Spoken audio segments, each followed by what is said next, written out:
Hello, my name is Richard Alvarez, and this is the video presentation portion of my final analysis for my business statistics class.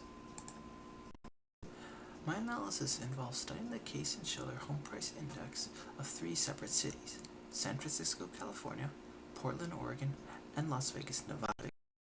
For this assignment, the dates of interest are between January 2000 and August 2013. Now you may be wondering what the Case-Shiller Index actually is.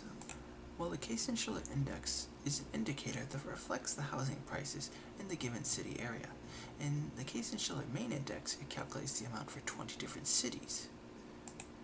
Using this index, we can kind of figure what the going prices for different houses are in different areas. While the Case-Shiller Index covers 20 different cities, I'm only interested in the three of them. Those three, once again, being San Francisco, Portland, and Las Vegas. However, for later example, we will need Washington, D.C., so I included it in this graph as well. Now, as you can see, all three cities rise about the same rate, with Portland being the slowest to rise.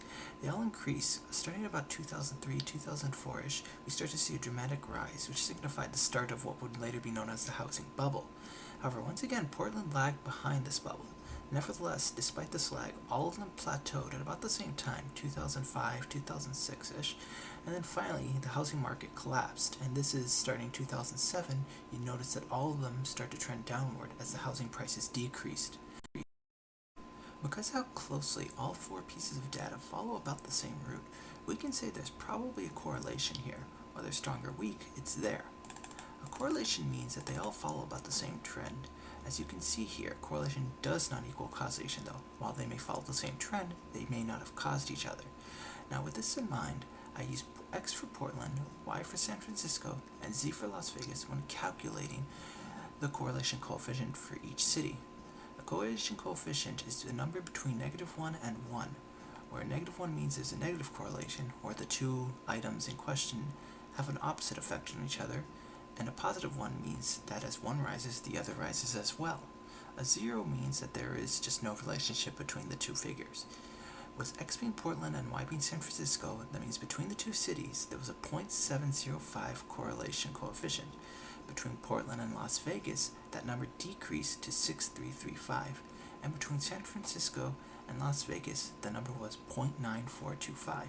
This means that San Francisco and Las Vegas followed up very strongly the same route, while Portland and Las Vegas did not. While we can't say that they're opposites because there is still a good correlation here. 0.635 is a pretty okay correlation. It's just not nearly as strong as San Francisco and Las Vegas, which had a 0.94 and almost a 1. Because of the trend in the different housing indexes, I decided to try to find a causation for one of them, and I used a variable using the interest rate that was given in the Freddie Mac site. This interest rate listed over here is the interest rate for a 30-year mortgage on a home starting from the year 2000 to the year 2013. You can notice the interest rate starts pretty high and has a trend to decrease as time passes by. Because I introduced a new variable, I decided to break up the graphs and instead focus on different cities one by one. Here we have San Francisco's graph isolated from the other two, and on the bottom X value we have the interest rate. And as the interest rate increases, you will notice that there isn't really a trend here. While this line of regression here that shows the best fit for the data increases, it's very, very weak, almost non-existent. So we can probably say that there isn't really a good data correlation here between the interest rate and the San Francisco index. Notice how most of the data is signified in the middle, which means there just really wasn't a very strong correlation with it. Portland, however, has the opposite effect. Once again, a little bit stronger regression line, but as a negative effect. As the interest rate increased, the housing prices decreased. Why that was is a little unknown. However, it's interesting to note that this actually happened, as opposed to the other cities, which either had no correlation or a weak one, and actually had one. As you can see here, Las Vegas had a very strong positive correlation. The linear line of regression is positive, and as the interest rate increases, you can see the housing price increases, except when the recession hit, when all the prices dropped down. Because of the conflicting data, I can probably say the interest rate as a variable didn't really have an effect on the different cities and their housing price indexes.